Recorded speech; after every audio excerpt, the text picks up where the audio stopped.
eu acho que várias técnicas e mentalidades se adequam a isso, mas acho que o balanceamento dinâmico é o melhor exemplo. Quer dizer, você não precisa ficar, não, eu vou comprar mais bolsa agora, porque agora vai subir, porque eu vi a economia, a macroeconomia. O mercado é altamente imprevisível, altamente aleatório, as coisas acontecem, vêm de fora, o número de variáveis é muito grande, vem o tal dos cisnes negros aí. Então, assim, não dá para prever o mercado, mas o que você pode fazer é se beneficiar do zigue-zague. Por exemplo, fazendo um balanceamento dinâmico. Se você tem bolsa de um lado e, por exemplo, pós-fixado do outro, o que vier para você é bom. Gamecast! Bolsa de valores sem mimimi é da Clear.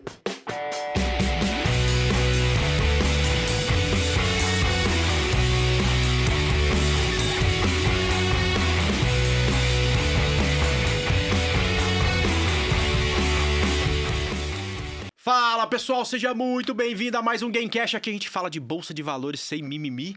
Mais uma vez, Martinha, aqui como de minha novo. companheira de Gamecast. A gente conta a real ou não vamos contar hoje ainda? Deixa pro próximo Gamecast. Será O que a gente aconteceu com o deixa INDEC? pro próximo, será? Vamos deixar pro próximo, né? Tá, beleza. Porque igual o João Kleber, daqui a pouco e tal. Então no próximo a gente conta o que aconteceu com o Roberto INDEC, O que aconteceu com o Roberto INDEC. Legal. Hoje, um convidado todo especial. Já teve aqui, mas na época que não podia se encontrar, né, Roxo? Era tudo virtual e tal, não sei o quê. Então agora a gente matando a saudade, conversando. O Roxo eu conheço há mais de 10 anos. E tá aqui Luiz Fernando Roxo. Muito prazer recebê-lo aqui. Fenomenal. Eu Prazer que agradeço recebê-lo. enormemente. Muito melhor fazer presencial do que fazer online, né? Certeza. Né? Quando começou o online, a gente falava, putz, online é muito melhor, né, cara? Não tem que sair de casa e tal, não sei o quê. Mas depois de um ano e meio enfiado dentro de casa, cara... Todo mundo tá querendo sair. Um ano e meio só olhando pra câmera e não pras pessoas, né? Não, e puta, que saco, né, cara? Ser de bermuda e chinelo e falando de coisas nem sempre tão simples e tal, e nem de momentos tão simples também, que foi dos que a gente viveu, né? Então que bom estar aqui de novo com todo mundo e tal, né? Uma alegria. Aliás, hoje, a gente ficou sabendo hoje, né, que a partir de daqui a algum tempo, inclusive ao ar livre, você nem vai precisar usar mais máscara. Espero eu que seja mais um sinal de que esse negócio tá indo-se embora, ficando cada vez mais longe da gente, né? Sem dúvida nenhuma. Ainda mais a gente fez a lição de casa aí da vacina, o Brasil, São Paulo e tal. E acho que vai ser muito positivo aí. A economia, o Brasil tá precisando de um ânimo aí, de uma alegria, né? Tá precisando de um ânimo porque os últimos meses, né, foram meses muito complexos. Aliás, não só para o Brasil, né? Porque um dos problemas hoje nosso é a tal da inflação, né? Então a gente critica muito, até mesmo o Banco Central, por ter demorado a tomar providências em relação à alta de juros, que ocorreu numa velocidade menor do que muita gente queria, mas diferente de outros momentos, o problema de pressão inflacionária não é um problema do Brasil, é um problema do mundo, né? Então, eu acho que esse ajuste no preço de commodity que se espalhou para a cadeia inteira de produção, né? Ele tomara já tenha acontecido e isso criou com certeza uma piora na economia, uma piora em tudo quando é indicador, uma piora na bolsa, enfim. E a gente espera falar sobre tudo isso, sobre Taleb, né? Que é sempre Sim. assunto aqui. E sobre o que você anda fazendo. Com certeza. Eu acho que inflação e taxa de juros, aumento ou não de taxa de juros global é o tema, é a preocupação do mundo hoje, saber como é que vão sair os próximos índices, para ver se a gente tem uma mudança de tendência.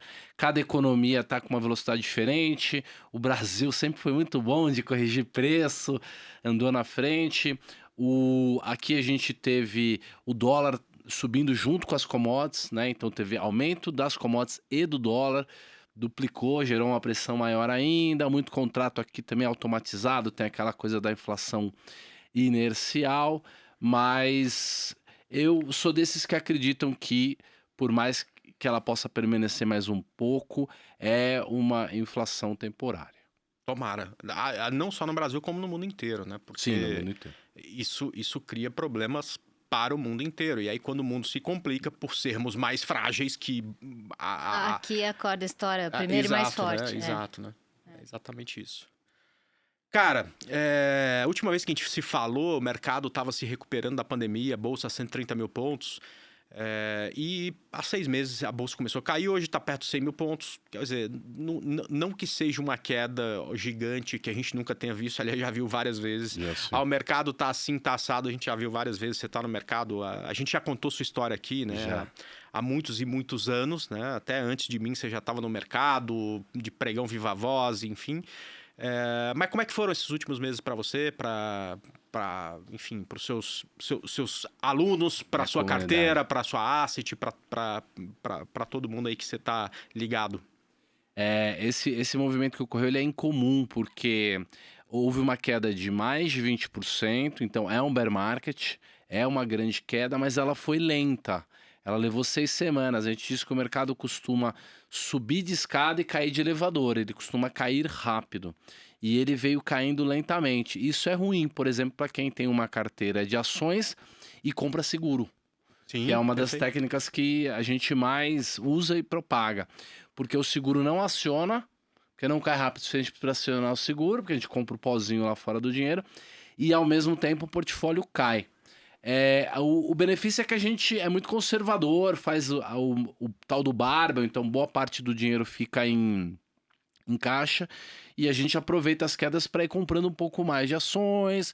Eu estou entrando um pouquinho também na taxa de juros, na minha carteira pessoa física. O fundo é automatizado, ele sofreu essa queda porque ele tem uma carteira de ações um pouco mais agressiva, uma carteira pequena, mas um pouco mais agressiva, e também compra o seguro, mas também daqui a pouquinho o mercado já anda e já recupera. Eu acho que essa queda de 5 meses é boa para... Se tiver alguma coisa de boa que a gente pode trazer, é que as pessoas estão aprendendo. Tem muita gente nova, talvez a gente tenha 2 milhões de novas pessoas que entraram no último, talvez, ano e meio.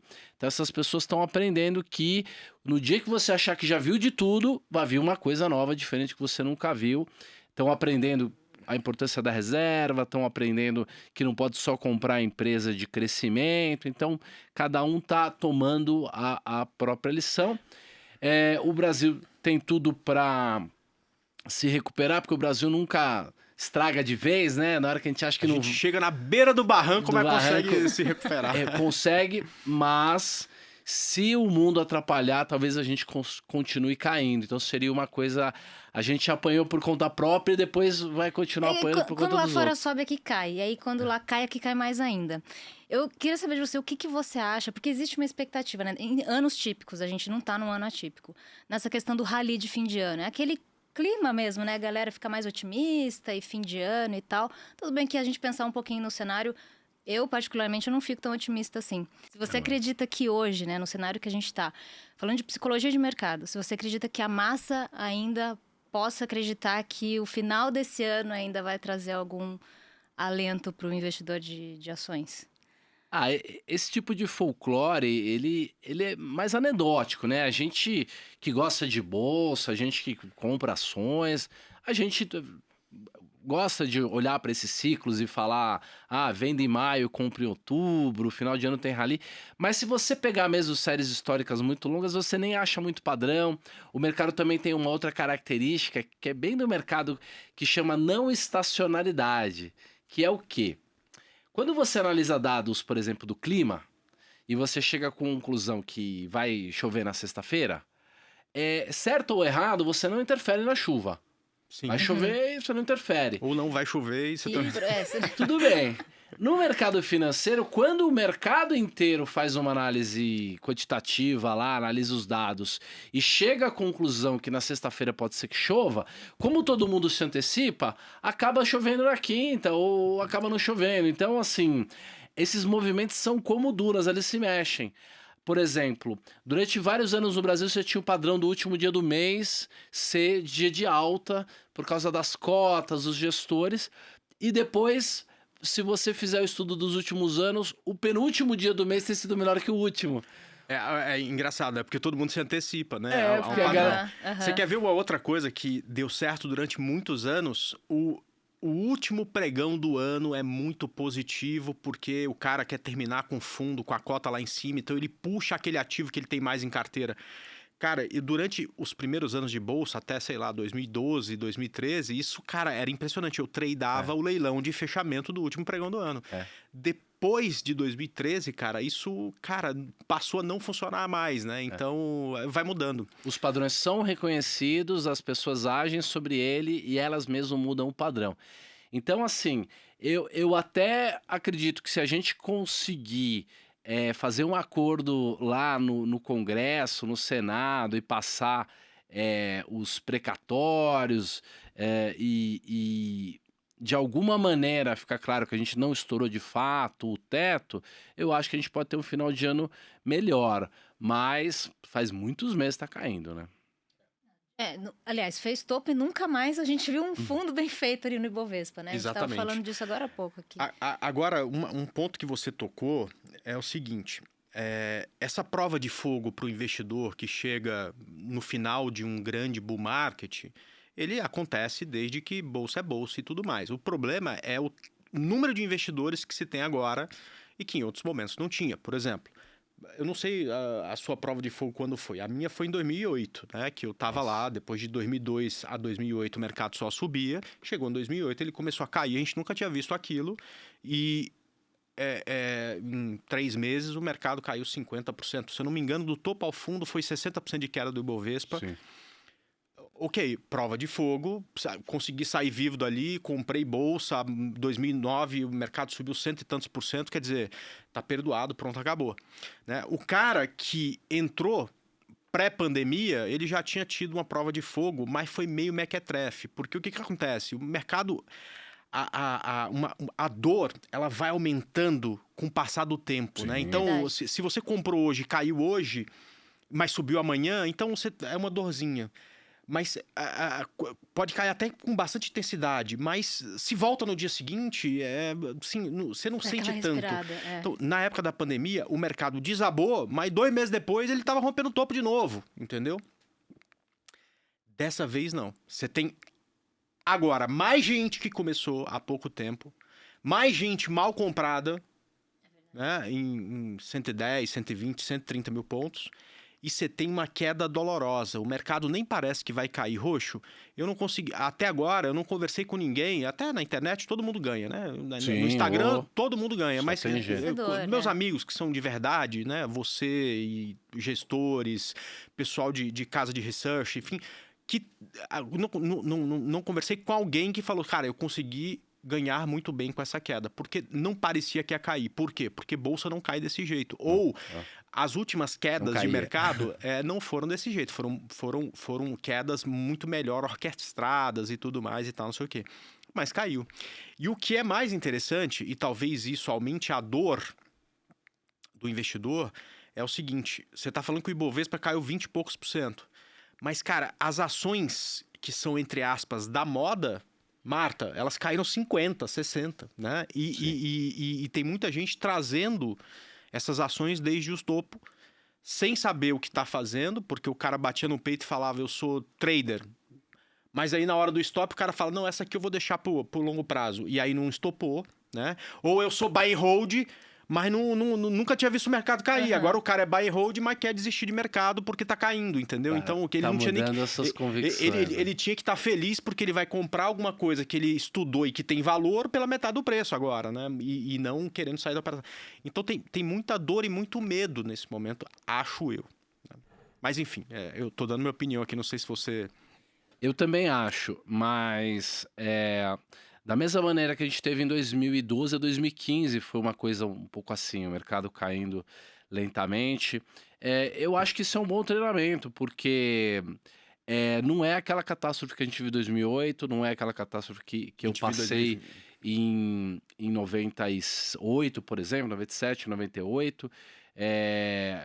Tigres asiáticos, depois a crise da Rússia. Argentina. Por aí. Então, talvez muita gente aprenda. A educação financeira já estava muito avançada nessa última alta. O Brasil está bem mais barato que o resto do mundo. PL no Brasil está 7.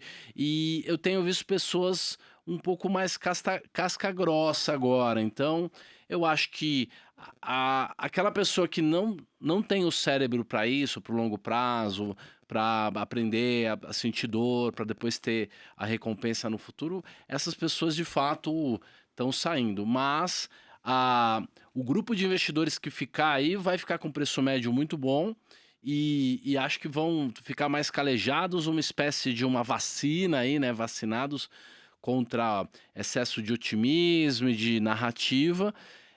O problema é o mundo não cair, porque Porque senão aí vem aí a uma gente crise vai mais junto. prolongada, É, enfim, paciência, né? é. Mas aí, cara, aí não é uma crise só de bolsa, né? Vira uma crise no seu imóvel, É. na renda fixa. Você vai ter vai gente que pegar outros vai, setores, vai se complicar. Por exemplo, você pega um pré-fixado há 3 meses atrás, o cara que não levar até o final provavelmente está tomando uma naba de 15, 20%. Talvez menos, sei lá, de 10%. Questão da É. resiliência, né, André? Porque o cara que tá na renda fixa passa calor, o cara que tá na renda variável passa Sim, calor, sim. o cara que tá fazendo opção, tentando fazer a trava, E o se o hedge mundo dele entra em ali também não crise, corre o consegue. risco de ele perder o emprego, né? Então, Exato. a gente tem que torcer para que... Todo mundo tá aprendendo aí, Exato. tendo que olhar para dentro e encarar os demônios, né? Mas eu acho Isso. importante.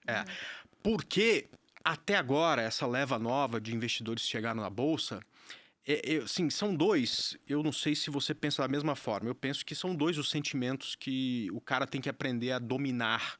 Não matar, não tem jeito de não ter medo. Você tem que saber lidar com esse medo e seguir as suas estratégias apesar do medo. E o outro sentimento é a euforia. Só que na euforia é mais fácil você viver, né? Porque a euforia vem quando você está ganhando dinheiro. Então você sai cedo demais, aquilo que você comprou que era por longo prazo, você zera porque está dando 5% dinheiro, bom dinheiro no bolso, dane-se, não tô nem aí, né? Você perde a humildade, né? Enfim, assim, ninguém de fato sofre por isso, né? Mas o sentimento presente num momento como esse é o sentimento do medo, né? Sim. Este é muito mais difícil da gente domar, né? E eu vi uma postagem sua que fala sobre os 3 inimigos do investidor, né? Sim. Que fala que é o medo de ficar de fora, o medo de se arrepender e o medo que paralisa, né? Agora, eu queria muito que a gente falasse, que você explicasse exatamente sobre o medo de ficar de fora. Porque o que acontece? Um monte de gente estava lá nos 130 mil pontos e tudo mais e desceu comprado. Mesmo o cara que era trader tirou o stop e aí tá arrependido, tudo bem, ok, né? Mas muita gente, cada vez que o mercado, depois de uma queda, ele sabe, por exemplo, que o gráfico, eu gosto de gráfico, não tá dando compra ainda, mas sobe um dia, vem um medo tão grande de, cara, agora vai ser a euforia que eu vi acontecer depois da pandemia e eu não vou pegar essa oportunidade, que o cara entra numa operação mesmo sabendo que não é o momento. Não por conta de qualquer outra coisa que não seja o medo de ficar de fora. Acho que tem uma síndrome até, né? É uma síndrome. Então eu queria que você falasse um pouco sobre esse medo e principalmente como... Eu sei que não é uma receita pronta, né? Mas o que você fez para domar esse medo em você? É o famoso FOMO, né? FOMO. André, você joga na Mega Sena? Cara, de vez em quando eu jogo. Mas pouco. Não acredito tanto. Na verdade eu faço as contas, né? A minha chance Sim. de ganhar jogando ou não jogando é mais ou menos a mesma, né? Então... Exato. Agora, quando, sei lá, na empresa que você trabalhava ou na sua casa, o pessoal faz um bolão, todo mundo joga, brother, aí não tem como eu não jogar, você né? joga junto. Porque é o medo de ficar de Você fora. também joga Imagina- junto. Exato. Imagina você chegar numa segunda-feira na empresa que você trabalha, Não tem ninguém, só as 20 você. pessoas ganham na Mega Sena e tá só você lá pra trabalhar. Então, esse aqui é o FOMO. Por exemplo, o Taleb, ele não acredita no valor do Bitcoin, né? A gente pode falar sobre isso. Mas mesmo assim, eu comprei bastante Bitcoin, eu concordo com algumas ideias dele, mas eu comprei o Bitcoin lá, $8.000, depois da crise, porque eu falei, vai que essa coisa volta a subir loucamente e eu não tenho, eu vou ser tirado do cara que é contra o Bitcoin. Então, eu sou o único cara que sou contra o Bitcoin, mas que hoje tem mais de 20% na carteira. Porque isso vai crescendo, parece um gremlin, né? Vai valorizando, aí eu fui dando uma podadinha assim, ainda tem. E foi o FOMO que, nesse caso, mais ou menos me salvou. Então, assim, não tá errado o FOMO, ou não tá errado você ter medo de perder uma oportunidade. Eu acho que ter medo de perder uma oportunidade é algo que você tem que ponderar. O problema é que isso é a ganância. É a mesma coisa que a ganância, que é o quê? Você querer ganhar a qualquer custo. Você não olhar O risco. o risco, você não fazer conta, você não ver se cabe. Então, Ou você desrespeitar a sua estratégia, que é o que eu acho mais exato. importante. É. Você não respeitar os seus limites. Por exemplo, se você coloca que, porra, eu quero ter de criptomoeda 20% do meu capital, eu posso achar que é muito, o outro pode achar que é pouco e tudo mais. Uhum. Mas numa queda de mercado, se você compra 20% do teu capital de criptomoeda, pô, Ferrou. você pode até não acreditar, mas você tá seguindo a sua estratégia, ok, né? É. Agora, Uma técnica que eu gosto bastante é essas coisas que a gente acha questionável, ou o momento que não é tão oportuno, mas que tem opcionalidade, quer dizer, que pode subir muito, que pode. Aquilo que eu compro, eu considero que eu posso perder inteiramente sem ter nenhum sofrimento. Era isso que eu ia perguntar pra você. Aí esquece aquela parte, fala, isso aqui eu já perdi.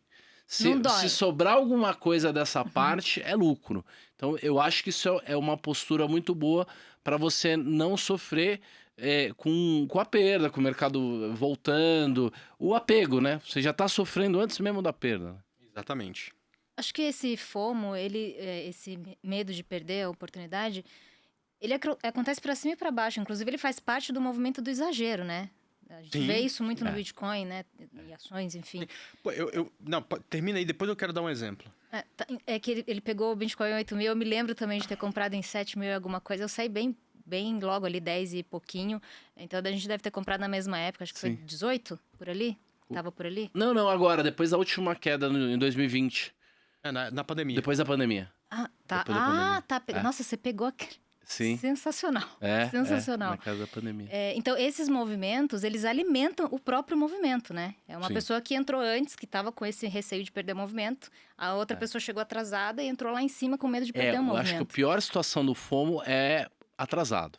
É um Você atraso. fala, acho que vai ser agora, não é, não Mas é. é isso. Aí depois da quarta vez você fala, não, agora eu preciso entrar, senão... Porque eu já me arrependi 3 vezes, tá certo? E aí é só você entrar, parece que Parece alguém o mercado, vendo. Murphy, né? A lei, Tem da alguém lei de atrás Murphy, da né? porta. Fica Você perseguição. entrou, mas é o que acontece muito, porque o cara fala assim, porra, Magazine Luiza, Deus me livre, tá caindo sem parar. Aí ela hoje sobe 8%. Aí ele, cara, como é que eu não vi isso? Aí amanhã sobe mais 8%. Aí ele fala, como é que eu não vi isso? Aí no outro dia sobe mais 8%. Aí ele fala, cara, isso vai voltar lá pro topo, tá na hora de eu entrar. Mas aí já subiu 24% em 3 pregões. E o risco agora, se você colocar um stop lá embaixo, por exemplo, se for um trade, é enorme. Né? Então agora é o pior momento para você pensar em...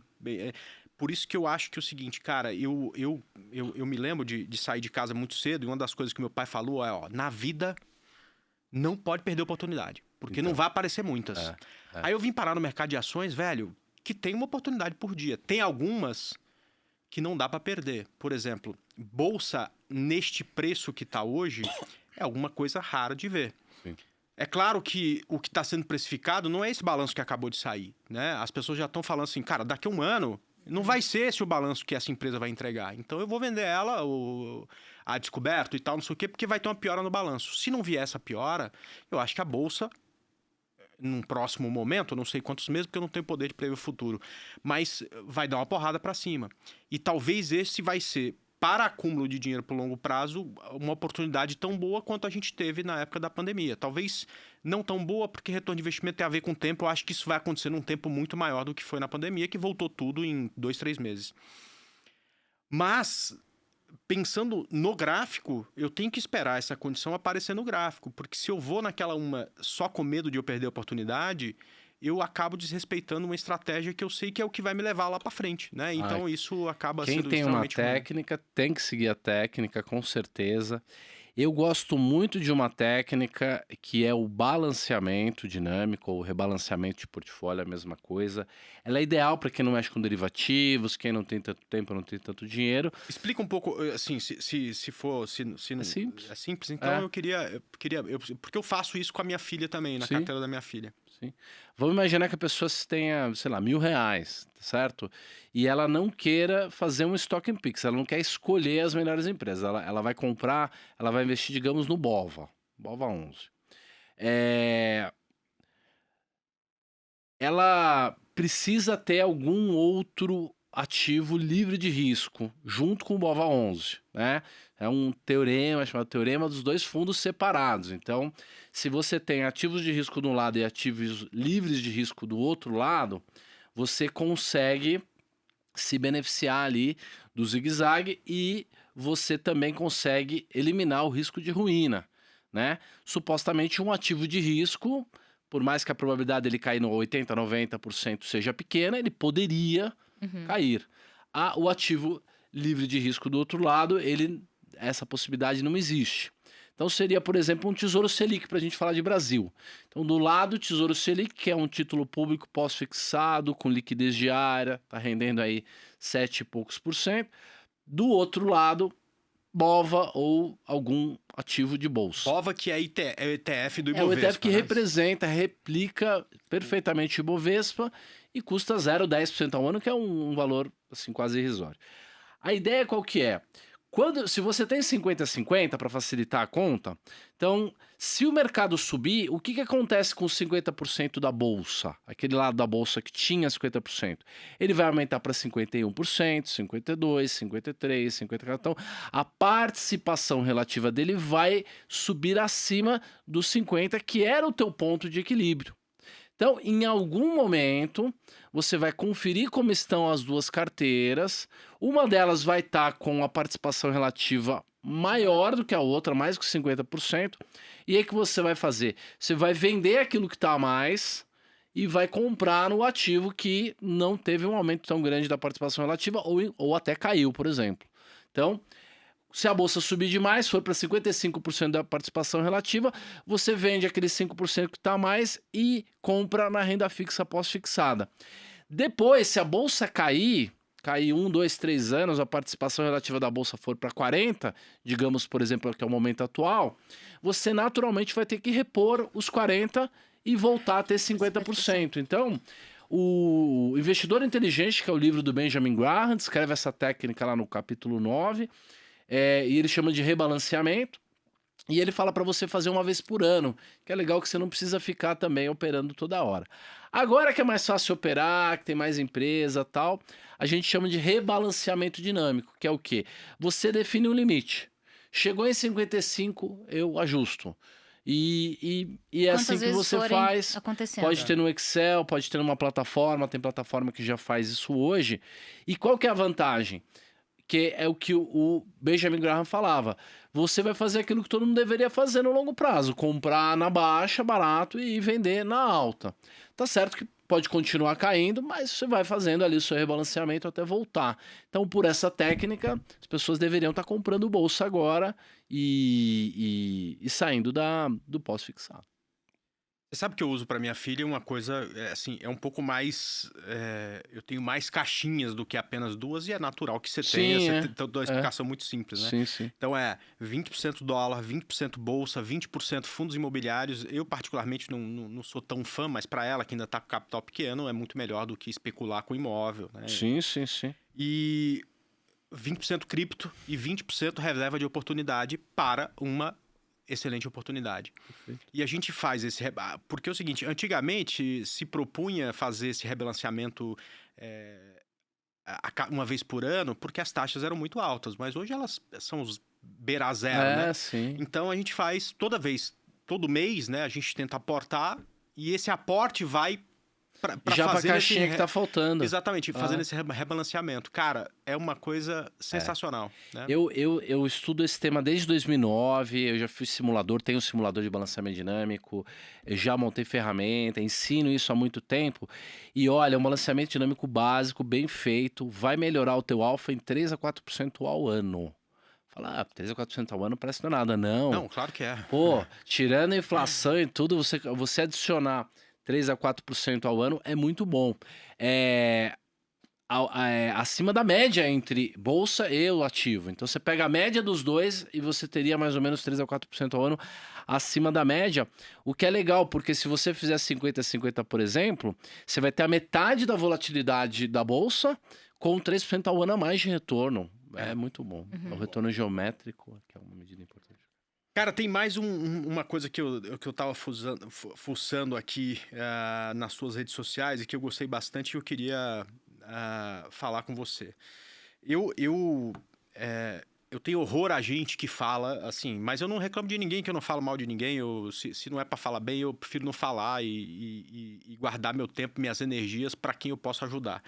Mas eu vejo quando a pessoa fala que a bolsa vai para cá, a bolsa vai para lá, com aquela certeza de que ele tem poder de prever o futuro. Putz, cara, eu não dou conta. E você escreveu um negócio, eu queria que você discorresse um pouco sobre isso. Ó, para ganhar dinheiro, você não precisa acertar a direção do mercado, e sim aprender a se beneficiar dele, que é o que eu falo. Não sei se vai cair ou se vai subir. Eu tô preocupado como é que eu vou ganhar dinheiro se subir e como é que eu vou ganhar dinheiro se cair. Fala um pouco sobre isso. Perfeitamente. Eu acho que várias técnicas e mentalidades se adequam a isso, mas acho que o balanceamento dinâmico é o melhor exemplo. Quer dizer, você não precisa ficar, não, eu vou comprar mais bolsa agora, porque agora vai subir, porque eu vi a economia, a macroeconomia. O mercado é altamente imprevisível, altamente aleatório, as coisas acontecem, vêm de fora, o número de variáveis é muito grande, vem o tal dos cisnes negros aí. Então, assim, não dá para prever o mercado, mas o que você pode fazer é se beneficiar do zigue-zague. Por exemplo, fazendo um balanceamento dinâmico. Se você tem bolsa de um lado e, por exemplo, pós-fixado do outro, o que vier para você é bom. Se a bolsa cai, você fala, oba, vou comprar mais bolsa, entendeu? Vou comprar a bolsa mais barato para fazer o meu ajuste. Se a bolsa sobe, ótimo, estou ganhando mais dinheiro, os juros estão caindo, eu vou, inclusive, comprar um pouco mais de pós-fixado lá, vender um pouco da minha bolsa e... O mercado ele tem aquilo que eu chamo de pêndulo perverso, que é o quê? Quem manda no mercado mesmo é a taxa de juros. Por quê? Porque todos os ativos de bolsa, uma empresa, ela tem o seu preço, o seu valor definido pelo seu valuation, né? Então, os analistas que são os caras que mais têm poder, né? Os tesoureiros, os gestores, e sempre tem um departamento de análise ali fazendo conta, ele pega o fluxo de caixa futuro da empresa, traz o valor presente e desconta uma determinada taxa de juros. É assim que a gente define. E aí o cara fala, essa empresa, sei lá, vale 20. Na hora que você pega a taxa de desconto e aumenta, como ela está embaixo na conta, o valor justo da empresa cai na hora. É a lei da gravidade. Na Exato. hora que os juros sobem, você tem Tem que ajustar peso pra baixo, que puxa o preço da empresa para baixo. Então, normalmente, quando o mercado fizer os seus movimentos, esse balanceamento dinâmico simples entre bolsa e pós-fixado vai funcionar. Porque normalmente quando você estiver saindo da bolsa, ela vai estar lá em cima, você vai estar entrando no pós, daqui a pouco muda um pouco o ciclo, os juros sobem um pouco, então você começa a ganhar mais nos juros que você acabou de comprar e a bolsa desvaloriza abrindo espaço para você comprar mais.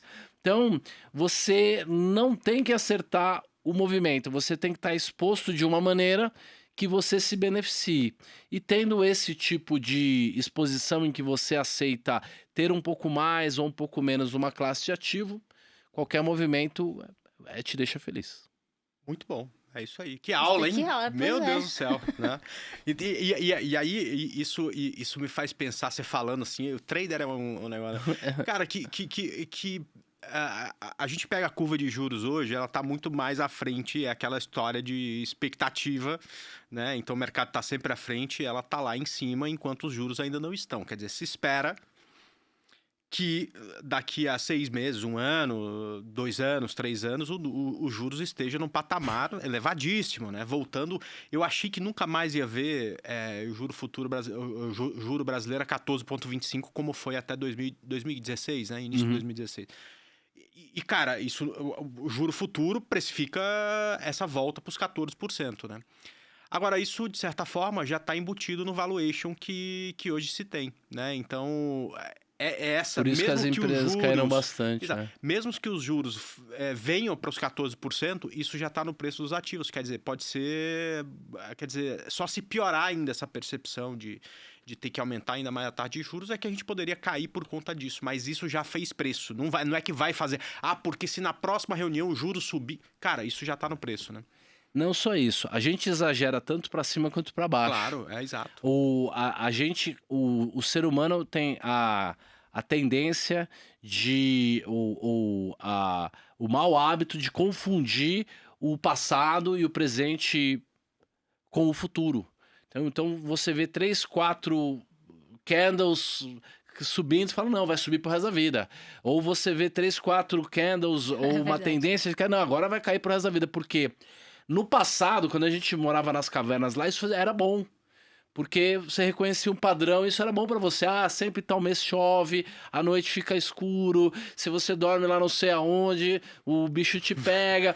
Então era muito importante, porque você está lutando pela sobrevivência. Agora, o número de dados é muito grande, você ser confundido pela aleatoriedade, pela tendência é muito fácil.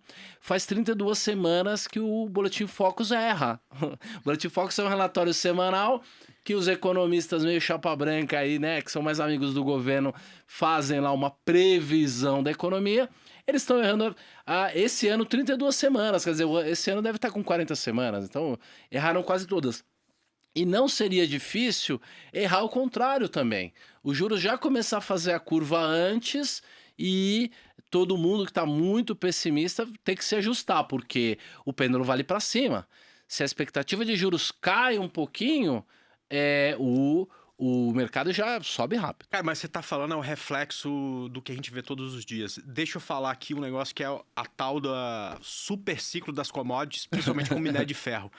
Cara, até 3, 4 meses atrás, cara, eu abria meu Instagram, tinha, sei lá, 500 publicações falando disso e tal. E aí eu olhei pro gráfico do minério e falo, meu, esse troço saiu de $100 para 200. Tá bom que, ok, vai ter uma demanda, mas, cara, nego tá falando em entrar em ativo pensando em super ciclo de commodity, e, isso pra mim já, cara, minério de ferro subir 100% nesse espaço curto de tempo, já foi, né? Aí, cara, o que acontece agora? O minério saiu de 200 para $80, que é o que tá agora, 83, 84. E aí começo a ver na internet, porque o minério agora vai para 50, vai para não sei o que, eu falo, galera, peraí, não é aquilo lá, mas também não é tulipa, que não serve para nada, né? A gente usa minério, né? Todo mundo usa para... E aí o que acontece? Se você não se atenta em relação a isso e vai com a manada, você compra Vale com minério a 200 e vende Vale com minério a 80, né? Então isso que é um... É o que eles chamam de... No pregão, na época antiga, né? Falavam que é vender a mãe para comprar a sogra, né? Eu gosto muito da minha sogra, aliás, mas eu adoro essa piada. Mas eu tenho visto muita gente que, quando era a moda do fundo imobiliário, os caras estavam comprando, entendeu? Acima do patrimonial, 1,3, 1,4 do patrimonial. Agora os fundos imobiliários deram uma queda por causa da taxa de juros, tem cara saindo e indo para cripto, que é o que está na moda agora. Todo mundo lançando conteúdo de cripto, mostrando a empresa que vai transformar R$5.000 em R$1 milhão e tal. E, novamente, eles estão saindo, entraram na máxima, vão sair no mínimo, vão entrar em outra coisa Mas que é o que também você está falou na no máxima. comecinho, é o FOMO, de novo. A galera sai de E uma coisa e vai pra confundindo o outra. passado com o futuro. Eu me lembro de uma pergunta que me faziam quando eu era corretor lá na década de 90, que era, Roxa, é verdade que a bolsa está subindo 5% ao mês? E eu falava, não, ela subiu 5% ao mês, né? E isso faz com que talvez o futuro mude, né? Até porque nenhuma tendência dura para sempre. Perfeito, perfeito. Outra coisa que eu vejo muito é, você viu o balanço de tal empresa, lucrou 1 bilhão. Vou comprar amanhã no abertura. Calma, brother. Isso aí é passado. O nego já estudou isso lá atrás. Tem 3 meses que o nego só estuda isso. O cara sabe tudo sobre qual que seria o balanço. E o preço subiu por conta disso. Agora que sai o balanço, Notícia não velha, necessariamente já é notícia foi, velha. já foi. E você quer comprar agora, tu vai dar saída pro cara que estudou esse Já troço tá há 3 meses comprando. atrás, né? E Com como certeza. isso dá certo. Tanto é que o pessoal reclama pra mim, porra, mas não é possível. Toda vez que sai um balanço ruim, a empresa sobe, As o pessoas balanço... falam que dado ruim é dado bom e vice-versa, né? E é toda a questão da expectativa também, Bolsa né? sobe no boato e cai no fato, né? Não é assim, é tem que cada quando veio o frase, todas fato, as frases, o movimento já aconteceu, já é foi. passado, né? E como é uma coisa meio ambígua também, né? No sentido de que às vezes a notícia é boa e sobe também, não dá para usar muito esse tipo de coisa, né? Então, assim, o evento, ele é um ponto de mudança, tá certo? Um evento, principalmente, não um balanço no Brasil, que até o sobrinho do cara do RI já tá sabendo e tal. Infelizmente, dependendo da notícia, é a notícia que já foi espalhada por aí. Mas uma notícia realmente importante, ela muda o mercado, mas depende da expectativa. né? Sim, E sim. não só isso, depende inclusive da cabeça, do emocional das pessoas naquele momento. A mesma notícia pode vir da mesma maneira e ser... Precificada de uma forma Precificada. diferente. perfeitamente. Isso aí. Cara, a gente vê muito, assim, duas empresas, mesmo setor, que estão vivendo momentos diferentes no mercado. Aí soltam o balanço no mesmo dia. Uma tem lucro de 1 bilhão e a outra tem, por exemplo, 0 de lucro, certo? Aí a de 0 de lucro sobe e a de 1 bilhão cai. A que teve um lucro de 1 bilhão. Por quê? Porque se pensava e criou-se uma expectativa que essa de 1 bilhão lucraria, por exemplo, 1,1 bi. E tinha a expectativa dessa que está se recuperando de ter ainda prejuízo de 100 milhões quando ela conseguiu zerar o prejuízo. Ou seja, em relação à expectativa, o balanço da que não lucrou nada é melhor. Então, provavelmente no curto prazo, o reflexo vai ser uma alta da ação, porque mesmo não tendo lucro, o resultado veio melhor do que a Superou expectativa. Né? Porque Então, o ponto de mercado é um partida jogo é- de expectativa. Exato. 100.0 é sempre da onde o mercado está esperando que venha o dado, não é o número em si, né? cara, você falou que você fez mais um curso com o Taleb, né? Quarto curso, é isso? Quarta vez. Porra, conta um pouco pra gente aí, porque todo mundo se amarra nele, né, cara? É muito divertido. Esse ano, todo ano tem uma brincadeira que é assim, a matéria é o tamanho da dose. Então, se alguma coisa, uma dose pequena faz bem, uma dose muito grande faz mal. Do mesmo jeito que se você comer sei lá, um prato de alguma coisa dá prazer, 5 pratos você já não quer mais, né? E aí a piada é que tinha um concurso lá que o primeiro lugar ganhava um final de semana para Long Island. E o segundo lugar é que você ganhava 2 finais de semana para Long Island, né? E aí Ótimo, é cara, muito bom. ótimo. E o Taleb falou assim, é que nem o Luiz. O Luiz já tá aqui a 5ª vez. Eu acho que ele tá pagando alguma punição, porque não é possível que ele continue gostando desse curso. Aí é legal que a gente vai pegando alguma proximidade já com ele, com os outros professores, são uns 10 ou 12 professores. O curso se chama o RURI, que é Real Risk World Institute, que é um instituto do risco no mundo real. Então, o objetivo do curso é preparar você para entender o risco no mundo real. Então, são 10 dias, o dia inteiro, online, em que você tem painéis, discussões, vários professores dando aula, mas é uma mistura assim, de matemática com filosofia e prática. Então, boa parte das aulas elas são num software de matemática, né? Então, eles colocam as funções matemáticas, os tipos de distribuição, mas basicamente é como você olha um processo, alguma coisa está acontecendo e mede o risco dele. Qual a natureza?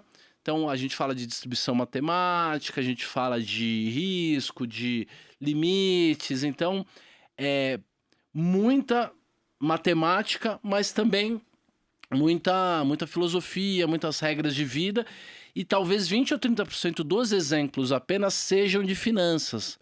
O resto é bombeiro, acidente aéreo, construção, é uma série de outros temas, porque estuda-se eventos e processos, não necessariamente preços e mercado financeiro.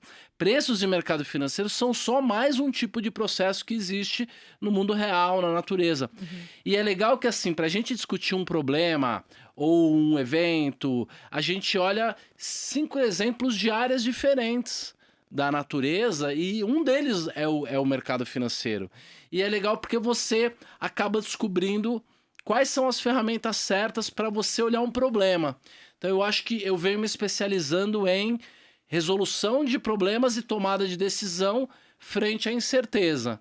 Falo, pô, tem que tomar essa decisão, deixa eu analisar o entorno, o processo, se tiver uma série histórica eu olho para tentar descobrir qual é a melhor decisão a ser tomada, não necessariamente no mercado financeiro. Mas de Perfeito. tudo isso que você está vendo, você consegue aplicar o olhar de uma situação em cima de outra situação de uma maneira que te beneficie? Sem dúvida, porque a natureza ela é muito parecida, né? Então você usa uma espécie de um mimetismo. Você vê alguma coisa que foi aplicada numa área da engenharia ou numa área da natureza e que tem características semelhantes com o problema que você está vendo e você faz uma adaptação. É um curso, então, de gerenciamento de risco. Porque, para mim, tipo assim, todo mundo fala de análise técnica, de análise de fundamento. Para mim, o mais importante para a sua sobrevivência na bolsa e depois para que você no longo prazo tenha sucesso é o gerenciamento de risco, né? Exato. E olha só como você falou se isso funciona para outras coisas na vida, né? Você falou de acidente de avião. Uma das coisas que a partir daquele pior acidente aéreo que teve na história, que foi o acidente aéreo em Tenerife, né? Onde dois 747 se chocaram e tal. Os checklists de piloto com copiloto e com torre, né, ficaram muito melhor detalhados, né, e o que a gente percebe é, por exemplo, a aviação comercial sem um grande acidente há alguns anos, né, ou seja, a repetição de determinados processos, a exaustão, né, fez com que os acidentes aéreos diminuíssem muito ao longo dos anos, né, e quando eu na bolsa uso isso, por exemplo, eu tenho um fluxograma, né? Eu nada mais estou fazendo do que fazendo um checklist como o cara da aviação. Então eu consigo. Então, por exemplo, quando o preço está em tendência de baixa, como acontece agora, eu quero vender o ativo para especular com a queda do papel. Eu vou, olha, primeira condição que tem que ser atendida é essa. Foi atendida? Ok. Segunda condição que tem que ser atendida é essa. Então você vai até um determinado momento que você pode assim, ok, posso operar ou não posso operar, né? E isso é análise técnica? Você usou análise técnica para definir quais são os parâmetros, mas o que vai te fazer bom é a repetição daquele processo, porque vai te permitir, principalmente, não repetir erros que no passado você Criar um cometeu. método Sobretudo gestão e um de risco sistema. para saber se você vai tomar o risco, né? Exatamente. Incrível. Ou Isso que aí. tamanho de risco você vai tomar para aquele momento, né?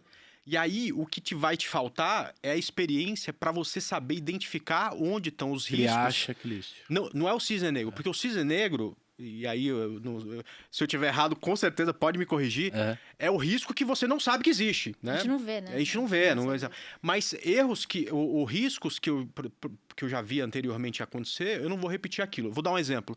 Eu não faço trade em ativo que está em recuperação judicial. Porque se alguém pedir falência e eu tiver posicionado, eu posso perder 100% do meu capital. Porra, tem 250 ativos na bolsa com as B10 aí que tem liquidez. Pra que eu vou mexer com um troço que tá na beira da falência? Me diz, com risco. Então, assim, eu não sei se vai pedir falência ou não, mas eu sei que existe um risco ali embutido. Quer dizer, o prêmio tem que ser muito grande para eu topar perder 100% do meu capital, né?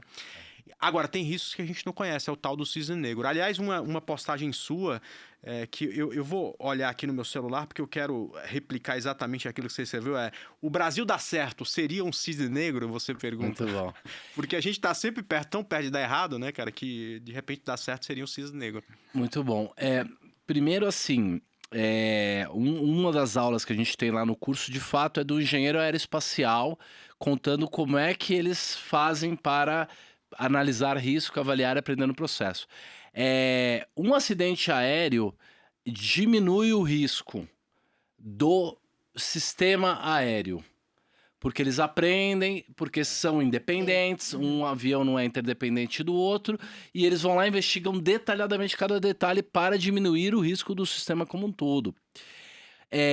Um acidente no mercado financeiro aumenta o risco do sistema financeiro como um todo. Aumenta o risco. Principalmente porque as pessoas não entendem nada de estatística, nem nada de matemática, e elas tentam usar ferramentas sofisticadas sem estarem preparadas. E quantas vezes a gente já viu, por exemplo, o cara deveria colocar um stop na compra dele. Aí chegou lá no stop, ao invés dele stopar, ele falou, acho que eu vou comprar um pouquinho mais. Aí funciona. Porque vai voltar, né? Não, vai voltar. Na terceira vez ele já perdeu a vergonha, ele não sente nem mais culpa de não colocar o stop e já falou, não, caiu, comprou, esse aqui é o negócio. Na hora que a coisa cai, nunca mais volta, o risco dele acumulado está muito grande. E o sistema financeiro como um todo faz isso. Por exemplo, o mercado financeiro acha que quando ele está subindo e está variando pouco é porque ele está calmo ou seguro. Não é. Normalmente o mercado parado ele está acumulando energia. Então esse tipo de coisa as pessoas não entendem muito bem. Outra coisa, a interdependência. O aumento de uma taxa de juros num país vai levar à queda da bolsa daquele país, vai levar à queda de outros aumentos da taxa de juros, que vai levar à queda de outras bolsas, porque o aumento de juros diminui bolsa. Então, todo o sistema é interdependente e ele colapsa todo de uma vez. Então, é o inverso. Um acidente aéreo, quando tem um acidente aéreo, o sistema fica menos arriscado e no mercado financeiro fica mais arriscado. O que é um cisne negro? Um cisne negro, tecnicamente, é um evento altamente improvável. Então, ele não estava no radar de quem estava analisando, porque o cisne negro sempre depende do ponto de vista de quem está analisando. Uma coisa pode ser imprevisível para você, mas eu posso ter já imaginado, tá certo? Então, seria um cisne negro para você. Então, o que é um cisne negro para você? Seria um evento altamente improvável, então você não estaria nem no seu radar, que causasse enormes impactos, tá certo? Grandes mudanças. Tem o cisne negro negativo e positivo. O negativo gera impactos e mudanças ruins, perdas, e o positivo, ganhos. Os negativos são mais comuns que os positivos. E a terceira característica do cisne negro é que, em retrospectiva, você acha que poderia ter previsto o que você previu. É muito comum. É um erro cognitivo da gente olhar o passado e falar, não, é claro que isso aqui ia acontecer, todo mundo viu, mas ninguém viu, na verdade. E é um erro mesmo, né? E o Taleb conta que uma das maneiras de descobrir isso foi que o tio dele ficou 12 anos com a mala pronta para voltar pro Líbano. Eles eram libaneses e nunca chegou o dia. E que ele leu um livro também de um cara da Segunda Guerra Mundial, que o cara escreveu durante a guerra. E nada do que o cara chutava lá, ele acertava. Nada, não era nem de perto. Todas as previsões do cara davam errado. Então, é muito mais fácil prever as coisas depois que elas aconteceram. Então, o cisne negro tem essas características. Ele é improvável, então ninguém imaginava que ele fosse acontecer, tem grandes impactos e podem ser previstos em retrocesso, o que faz com que eles não sejam tão destacados na história, porque depois eles entram na narrativa, né? E aí, como todo mundo, você que é analista também durante muitos anos, a gente sempre fala, pode acontecer isso, mas pode acontecer aquilo. Então... E quando você fala isso, ainda tem gente que fica bravo. Então você não sabe o que vai acontecer. Mas claro, lógico Mas que eu não lógico que eu não sei. sei, né? Ninguém sabe, né, cara? E você tá falando isso, eu tô pensando muito aqui, porque lá no começo eu fazia fechamento de mercado. Sempre gostei muito do YouTube Sim, e tal, não sim. sei o quê. Mas o fechamento de mercado tipo assim, você fala principalmente do que aconteceu. Cara, não tem desafio nenhum, porque Sim. é tudo muito claro É uma quando o narrativa, mercado fecha, né? História pronta. Exato. É. Aí eu passei a fazer o Bom Dia Mercado. Quer dizer, eu falo do mercado e das possibilidades antes do mercado abrir. E é do cacete, porque Muito melhor, nunca vai cara. cair na rotina. No outro dia eu falo, pessoal, acertei. A gente achava que ia acontecer isso e aconteceu. Ou, galera, tudo que eu falei ontem eu Erramos errei. tudo, Não deu certo. Paciência, stop, pronto, acabou e tal. Então, mas é onde tem desafio, né, cara? E Tem o skin the game. Exato. Mas é isso mesmo. Engenheiros de obras prontas são fáceis, né? O negócio é você, no meio do calor, tomar as decisões. Né? E aparecer. Aquela questão, acho que é bem o que a galera fala de bolha também, né? Depois que passa, você fala, é lógico. É lógico agora que acabou, a gente entende a psicologia um pouco antes e aí vê o que é esse efeito de massa, de acontecer tudo. Mas os cisnes negros, eles jamais serão detectáveis. A gente só percebe quando eles por serão, aquele quando eles acontecerem. observador. Por exemplo, a pandemia foi um cisne negro? Todo mundo não foi. O Taleb disse que não foi. E ele pega o livro dele chamado A Lógica do Cisne Negro, tem uma tabela lá. Então, possíveis ocorrências. Tá lá, pandemia de um vírus assim. Tá no livro dele já 8 anos antes. Então, é um cisne negro para alguns. Para outros não. Para outros não. Por exemplo, a crise imobiliária no mercado americano, que foi a última grande crise que a gente teve em 2008. Teve um cara, eu esqueci o nome, mas... Michael Burry, né? Michael Burry, né? Que depois errou um monte de coisa, mas aquela lá ele acertou, Não, né? O filme é fenomenal, né? O filme é fenomenal, é fantástico. Então, obra-prima. pra quem não assistiu, porra, como é que é o nome do filme agora? Big Short, Big a grande Short, aposta. grande Muito aposta, boa, grande exato. aposta. Muito bom. Ele conseguiu prever, né? Ele conseguiu Mais um enxergar o grupo que de pessoas ali. Que ninguém tava vendo. ninguém tava vendo, né? Então, Agora ele tá vendido em Tesla. Já faz então, tempo que tá tomando um calor. ele deve estar tomando. Mas o negócio da crise imobiliária americana, ele também tomou um calor. Tomou. E por que o Taleb ficou tão famoso? Porque no livro A Lógica do Cisne Negro, ele fala exatamente isso. Ele fala, olha, o mundo está na beira de um abismo, na beira de um colapso econômico, provavelmente vai começar nas hipotecas nos Estados Unidos. porque ele foi contratado para fazer uma auditoria lá de risco na Fannie Mae e na Freddie Mac e falou, galera, isso aqui é uma bomba relógio, ó o risco, dá um impacto aqui, um evento extremo aqui, quebra tudo. E aí mandaram ele embora, chamaram um outro economista desses mais chapa branca, tipo Stilligers, um desses aí, e o cara deu um carimbo, falou, não, aqui tá tudo certo. E o Taleb escreveu o livro, falou que isso ia acontecer, e 1 ano e meio depois a profecia dele se realizou, né? E a vantagem é que as estratégias dele, ele não fica short, né? Então, é muito perigoso ficar short numa Tesla, mas, por exemplo, comprar um pouquinho de uma put de Tesla, às vezes é uma abordagem um pouco melhor. Eu sei que o Michael Burry também tem puts de Tesla, mas de qualquer maneira o Taleb também acertou a crise de 2008 e ganhou bastante dinheiro. E agora as pessoas estão muito bravas com ele, porque ele está dizendo que cripto, ou pelo menos o Bitcoin, é uma bolha, né? E a galera tá muito brava. Tá, eu tenho visto. Mas ele é sempre muito gentil com o pessoal no Twitter, né? Ele Então adora. ele dá sempre respostas bem educadas e tal. Eu tava brincando com o André quando eu cheguei aqui, que eu falei que eu tento chegar meia hora antes, 40 minutos antes, porque o Taleb no Antifrágil fala que ele sempre tenta chegar 1 hora antes nos compromissos dele.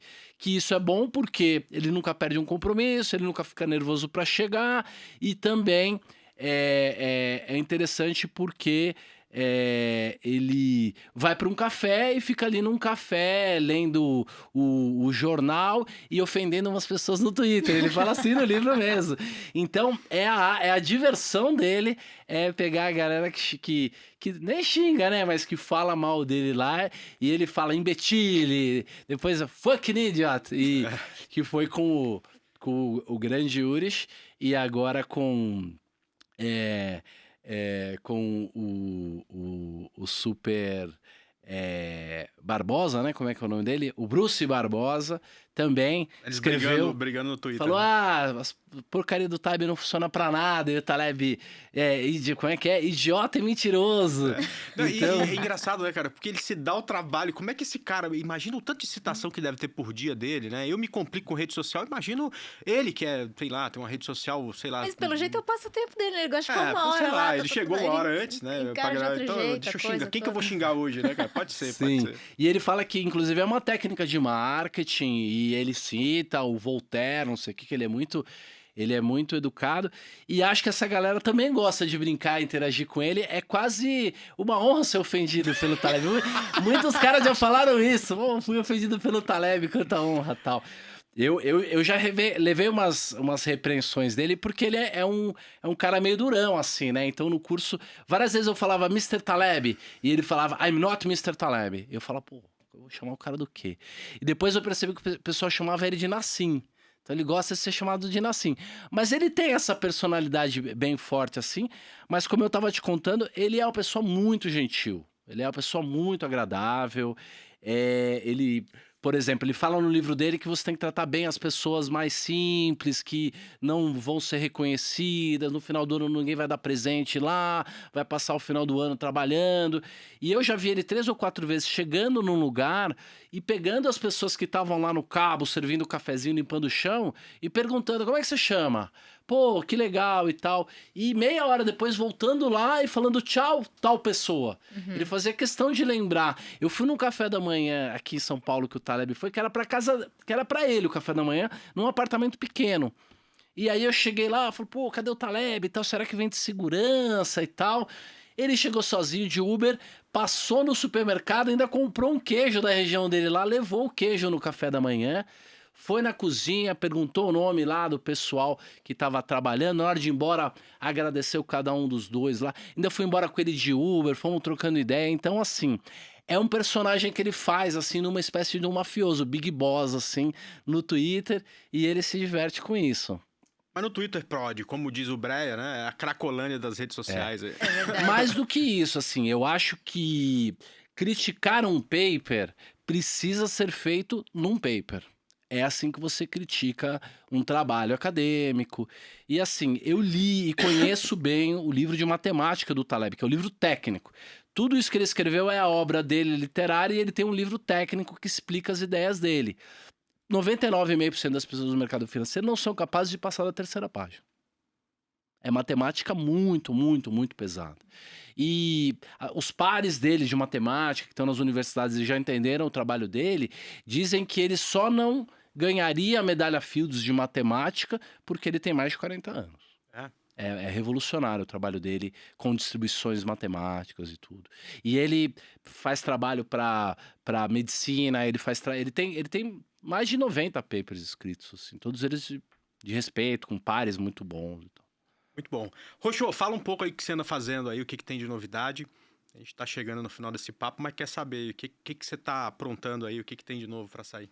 Fenomenal. Assim, primeiro eu me debrucei nos últimos meses num estudo sobre renda, né? Muita gente, até por conta da provocação da promessa.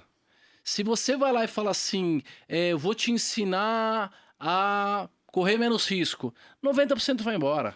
Se você falar opções, 70% das pessoas vão embora. Se você falar hedge, proteção com opções, 95% das pessoas vão embora. Se você falar assim, dobrar a sua renda, ganhar dinheiro e tudo mais, as pessoas ficam, porque elas querem a promessa. Então a culpa não é só do cara da Lamborghini.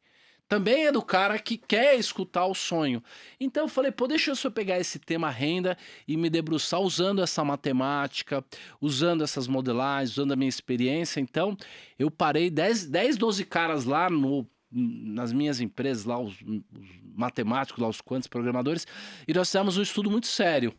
Então, além de pegar a série histórica dos preços, dos títulos, dos mercados, a gente criou séries históricas paralelas que se assemelhassem muito a cada um desses ativos para fazer 100 mil simulações, 200 mil simulações em cenários muito parecidos, para você não ficar na anedota.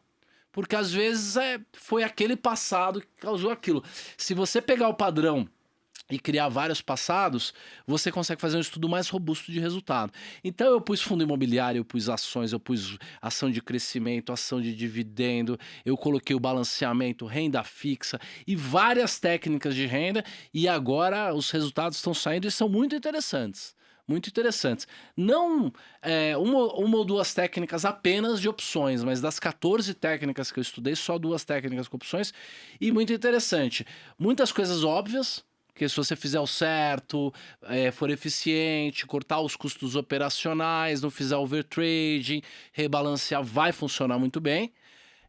E outras coisas bem inovadoras, assim, por exemplo, você misturar 3 classes de ativos, colocar um caixa e tudo isso, coisas muito legais, assim. Então, eu tenho me dedicado no mercado financeiro a isso. E eu tenho uma espécie de uma identidade secreta, assim, que eu gosto muito de desenvolvimento pessoal. Então, desde 2010 para 2011, eu tenho uma filosofia própria de vida, que tem a ver com as 5 forças, os 5 recursos, os 5 pilares da vida, que é o dinheiro, a saúde, o conhecimento, o tempo, as emoções, né? Como se cada um fosse uma espécie de riqueza e a gente pudesse medir, balancear. Eu fiz um TED em 2019 sobre isso, no meio do ano. Mais de 100 mil pessoas já viram e continua crescendo, né? Acelera o pessoal assistindo o TED. E eu criei um algoritmo lá para 2015 e 2016, fiz muitos treinamentos para as pessoas, aplico essa técnica aí, que é uma espécie de rebalanceamento da vida, porque eu pego a área das 5 áreas que eu estou sobrando e troco pelas que eu tô faltando. Então, tem dinheiro sobrando, eu vou cuidar da saúde. Tem saúde sobrando, eu vou agilizar o meu tempo, como você vem falando, como é tão importante. Então, é muito legal, eu adoro. E nós vamos soltar em fevereiro um aplicativo para cada um medir a própria riqueza e poder fazer um plano de mudança de hábito. E não é dormir no domingo à noite um monge, milico, ultradisciplinado, dormir no domingo à noite um preguiçoso e acordar na segunda-feira cedo um milico ultradisciplinado. É o inverso disso. É saber exatamente qual é a mudança de hábito que seria angular para você. Uma coisinha só, que você se foque só naquela mudança, mas que vai destravar a sua vida, vai tampar um vazamento ali na sua vida. É muito legal, eu adoro. A gente montou uma startup para isso, um aplicativo para isso, temos muitos apoiadores e tudo mais, mas a galera do mercado fala, lá vem você falar de meditação, de equilíbrio, de zen, de não sei o quê. mas a gente tenta equilibrar as duas coisas. Acho importante isso, as pessoas têm que humanizar mais o mercado financeiro, né? Todo mundo é humano, todo mundo passa mal ali, às vezes, na frente da tela. Acho que tem que... Mas isso é importante. Não adianta você ganhar dinheiro e morrer de infartado com Pois é. 50 anos de idade, né? Então, O cara que tem todo o dinheiro do mundo e que não tem saúde vai ser o cara mais rico do cemitério, né? exato, Exato. né? Então, como é que é? De caixão não tem gaveta, né? Não Então tem. para de ligar só pra essa porra e cuida de tudo que é importante na sua vida. Família, saúde, né? Tem uma piada que é assim, diz que tinham dois caras num velório de um terceiro, aí um falou pro outro, e aí, o defunto deixou muita coisa? Aí o outro falou assim, deixou tudo. É. Ó, isso galera, pra pensar firme, isso né? aí, hein? É assim. Pois é, cara. Você lembra da frase do Furlanete? Foi o Furlanete que falou? Que ele encontrou um desses empresários que ele recorrentemente encontra, que ele falou, quando você chegou lá, o que que tinha lá? Ele falou, não cheguei. Quando eu chegar lá, só tem uma coisa. O que que é? Um caixão. Chegar no topo, né? Essa coisa, porra, quando você chega no topo, o legal é a caminhada. Uma coisa que... E aí, já que a gente Sem tá dúvida. nesse papo um pouco diferente, né? Sem dúvida. Cara, o destino geralmente é uma merda. A caminhada até o destino é o que é legal, né? Eu acho que em tudo na vida, né? Então, por exemplo, eu fiz uma viagem muito legal, muito legal com a Itália. Pra Itália. Fui lá conhecer, inclusive, em Pisa, lá o túmulo do Leonardo Fibonacci e tal, que é um legal. negócio que faz muito parte da minha estratégia e tal. Muito legal. Mas, cara, o planejamento, aquele sentimento de estar realizando um sonho e tal, não sei o quê, é muito melhor que a viagem em si, um puta calor, tudo cheio, fila pra caramba pra sentar em tudo quanto é lugar e tal, não sei o quê. Então, se você não aprender a curtir a estrada, na hora que você chegar no destino, cara, Não você tem vai ser um nada. cara infeliz, né? É. Então, Não, tem que curtir a jornada, liga um sonzinho, né? Vai olhando a paisagem. E aí chegar mais cedo, às vezes, no compromisso pode ser positivo nesse sentido. porque te dá tempo, inclusive, de xingar a galera no Twitter. Claro.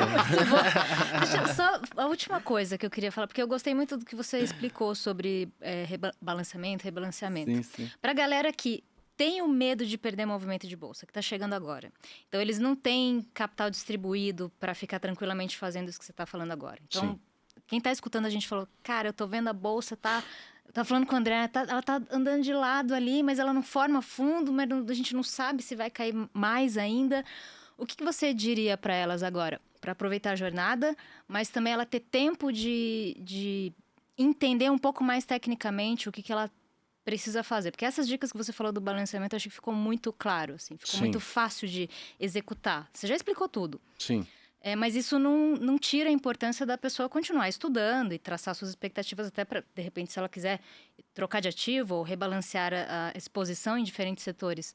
Você diria a elas, entre com essa estratégia do balanceamento e vai estudando no caminho, ou estuda primeiro, fica fora por enquanto. O que você diria? Primeiro é que não existe a carteira certa, existe a carteira certa para cada um. Isso. Até porque cada um está numa condição hoje. Existe uma coisa que deveria ser dita para alguém que está 100% em bolsa e alguma que seria dito para quem está 100% em caixa, né? Uhum. Eu acho que quem está 100% em caixa faz sentido para mim que pelo menos 20% tenha em bolsa. Por que 20%? Por que tem esse número 80-20 que ele é tão importante, inclusive no estudo da análise técnica e tudo mais, a gente acha por todos os lados. Porque de 20% a 30% é o limite que você pode ter de alguma classe de ativo que, por mais que ela continue perdendo frequentemente, você não perca todo o seu dinheiro. Tá certo? Porque você tem 30% de alguma coisa, aí caiu, aí você rebalanceou, aí de 30 foi para 15, aí supôs de 15 foi para 30 de novo, recomprou bolsa, aí caiu de novo. Se isso continuar acontecendo e você tiver mais que 30% no momento inicial, você corre o risco de ruína. Roxa, mas nunca a bolsa vai para zero. Mas 90% já é ruína, porque se você recuperar, você tem que ganhar 800%. Tá certo? Então, assim... Primeiro de tudo, quem não tem nada de bolsa deveria ter um pouco. E quem só tem bolsa tem motivo para estar nervoso e sofrendo. Tá certo? Porque, de fato, a gente não sabe o futuro. Não vou nem dizer para vender, obviamente, mas vai precisar gerenciar e, quando estiver mais tranquilo, repensar o plano e, quem sabe, utilizar o balanceamento dinâmico. E eu acho que sim, tem que usar o balanceamento dinâmico, tem que aprender um pouco mais sobre ele. E não dá para aprender se você não estiver praticando. Não dá. É que nem trigonometria 7 da manhã, vocês lembram? Parecia que você queria matar o cara. Nunca ia entrar na sua cabeça aquilo. O cara começava a falar e você pensava em alguma coisa. Aí você já não entendeu a lógica e nunca mais você aplica. Agora, se você tiver que aprender um bagulho de matemática para aplicar em alguma coisa que é do seu interesse, que vai fazer você ganhar dinheiro ou se livrar de um sofrimento, seja o que for, você aprende o que for. O cara que está numa necessidade, até teorema ele de vira Laplace. gênio. De qualquer coisa. Qualquer coisa, vira gênio. Por quê? É aplicação indireta. Por isso que a economia, a educação do futuro, ela é uma educação orientada é uma educação orientada à solução de problemas, a projetos. Então, que seja R$50. Vai mudar a sua percepção quando você tiver com R$50 lá no risco. Por quê? Porque virou pessoal. Não interessa se você está perdendo R$1, você está perdendo, entendeu? Ou você está ganhando. E a gente gosta de pensar em percentual, então você ganha superpoderes quando você põe a sua pele em risco. Perfeito. Muito bom. Obrigada. Roxo, o pessoal que gostou do papo, quer te encontrar nas redes sociais, como é que faz? Instagram ou YouTube. @Luiz Fernando Roxo. Quem quiser aprender um pouco mais sobre esse estudo de renda aí, é só ir lá na minha bio, tenho lá um link, então me sigam lá e peçam o tema e a gente vai se divertir junto. Legal. Casaca, redes sociais do Gamecast. Como Pois é que o não. pessoal faz para nos encontrar? Pois não. Instagram, @GameCastOficial. Twitter, @Gamecast. Você pode escutar todos os episódios em gamecast.com.br, além das principais plataformas de streaming: Spotify, Deezer, Spreaker, Apple Podcast, Google Podcast, todos esses aí. Coisa chique. nós estamos gente lá. do Todo céu, hein? lugar. Legal, Roxo. Cara, muito obrigado novamente, né, Martinha? Olha que É isso papo. aí. Passou 1h20, nós estamos aqui já. E dava até pra levar mais, Dá pra- né? dá pra levar Dava mais. sim, mais. muito divertido. É o assunto que a gente gosta, né? Putz, maldita cachaça, né? Passa rápido. Você ainda tá sem beber? Cara, cada 2 semanas eu bebo alguma coisa, tomo uma cerveja, mas eu bebo cada vez menos. Ótimo, muito bom. Então, cara, muito obrigado pela presença. E aí, pra gente encerrar, você vai ter que pedir uma música aí, que é de praxe aqui no Gamecast. Fenomenal. Eu vou pedir Fly By Night, do Rush. Pensei em Perfeito, 3 ou 4 muito Fly bom. By Night do Rush, eu gosto muito, é um clássico. Muito bom, muito bom. Boa. Então, beleza. Produção, depois aí pro... Ah, já tá aí? Ó, Muito bom. 73, muito comecinho, segundo álbum, fenomenal. É velho pra caramba esse negócio, 73. Parece eu. Então, beleza, com essa música maravilhosa, a gente encerra mais um Gamecast. Roxo, muito obrigado. Martinha, no próximo a gente conta o que aconteceu com o a IDEC, gente conta o fechado? que aconteceu. Tô Fechado. sabendo, uma coisa com um caminhão aí, brincadeira. Né? Um abraço, pessoal, até o próximo Gamecast. Valeu, gente. Tchau. Gamecast. Bolsa de valores sem mimimi é da Clear.